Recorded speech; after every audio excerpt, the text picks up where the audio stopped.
Today we're going to be identifying alcohols. You should have been learning about alcohols in lecture, so we're going to get our hands on, in theory, some alcohols, and we're going to use a few different screening tests, because if I use a few different tests, then I can get a better confirmation of what chemical is present.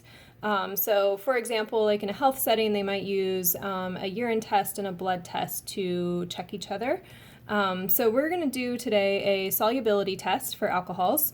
Remember that like dissolves like, so chemicals that are alike should mix, is what that's saying. And we're going to use some alcohols today, and we're going to look at, are they soluble in water and are they soluble in hexane? Just a reminder, water's H2O. It's extremely polar. Hexane is C6H14. And that is completely nonpolar. So we're using two extremes, and we'll see which ones the alcohols are alike and mix with. It's quite possible they might mix with something polar and nonpolar because they have that OH as a part of their structure, but they also all have some carbons on them. So we'll see what that looks like experimentally. This is solubility, and so solubility is a physical property. I'm not changing any bonds or having a chemical reaction happen here, but we're going to look at those two tests. The next thing we'll do is oxidation. Oxidation, obviously, you are breaking bonds and forming new ones. When you oxidize alcohols, you lose two hydrogens, and that is definitely a chemical property. So the test that we will be doing is called the Jones test, or a synonym for that is the chromic acid test. Before the current modern breathalyzer, this was actually the chemical reaction that they used to test alcohol on your breath.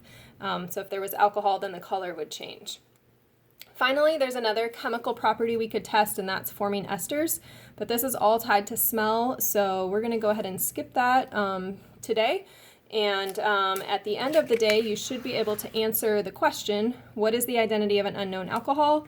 And we will have used physical and chemical properties. Bonus, because it's a video, you're going to actually do two unknown alcohols, A and B. You're responsible for identifying the identity of both of those. So as we move on through the experiment, here's the chemicals that were collected. Notice these first four. These are all, we would say, our knowns or our standards. And then we've got unknown alcohols, two of them that have to be one of those four. Okay, so unknown A will be one of the four, and unknown B will be a different one. Some of these other chemicals we didn't use because it was we were skipping the esters. You'll see we're just basically working in test tubes and mixing things up today. So that's the plan, chemical-wise. In terms of safety, one of the things that we will look out for is actually waste, to keep our waterways clean. So the waste you'll see at the end goes into an organic waste container instead of just down the drain. In part A, the first videos that you'll watch, or the first part of the video, will be the solubility of alcohols. And remember, that's going to be in water, and then you will see solubility in hexane. Okay? Normally, you would divide up into groups to do this. Today you get to watch me do it. So you're going to get those test tubes. You're going to be careful to label them. And again, we will be working on two unknown alcohols today. So you'll see that there's a total of 6 test tubes. This is what you're going to observe. Each alcohol will put some water into the test tube. And then, so we'll add water or hexane, and then we'll add 1 ml of the alcohol. In terms of observations, you're going to swirl it. You won't see a glass stirring rod, but you'll just see the test tubes kind of get shaken up. If the liquids mix completely, then you will see no layers. And that would be a synonym. So no layers, mix completely, and soluble are all synonyms with each other. So these would mix, and that would be that they're alike, right? Because like dissolves like. If the alcohol doesn't dissolve at first, you'll keep stirring it.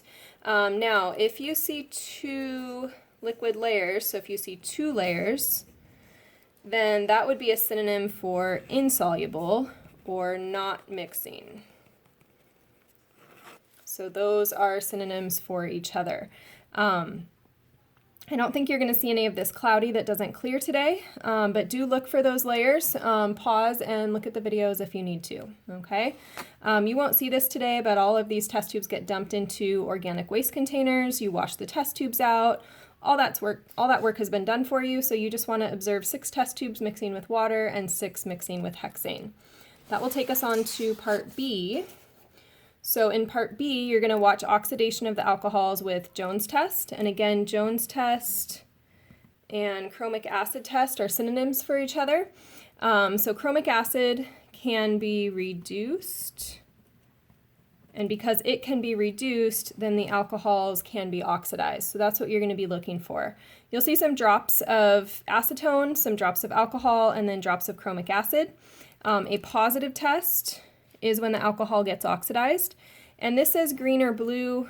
You're going to actually see something that's a little bit more gray. And we do want to watch for color changes within that first minute or so. You don't want to wait for 10 minutes. Obviously, I didn't video for 10 minutes. So just look for those color changes in the time frame of the video. And then finally, part C we'll be skipping because it was all smells. All right. Moving on to your data sheet. Put your name here. Obviously, if you worked with someone else, make sure your partner's name is there. In terms of preparation, before you do the experiment, you want to do what's in the box here. All right. So for example, and I'm going to give you some of the structures here, 2-methyl, 2-butanol, because you may not have learned how to draw these. So butanol I know is going to have 4 carbons, and then at the second carbon is where the alcohol is, and then also at the second carbon I have a methyl group. So that would be the structure there. 1-pentanol, I've got 5 carbons, and at that first carbon is my hydroxyl. Isopropyl alcohol is exactly the same as 2-propanol, just different names for the same compound. You know this as rubbing alcohol at a drugstore. So prop, 3, and then at the second carbon is your alcohol. And then eth is 2 carbons, and we don't need a number. We would have the all there, all right? Don't forget on this sheet, again, you have 2 unknowns. So you're going to have unknown A, and then you're going to need to add unknown B along the bottom here. There's no space for that, or it's not written in, but there's space for you to add that. All right, so you need to go through as a part of your work today and identify each of these alcohols as primary, secondary, or tertiary.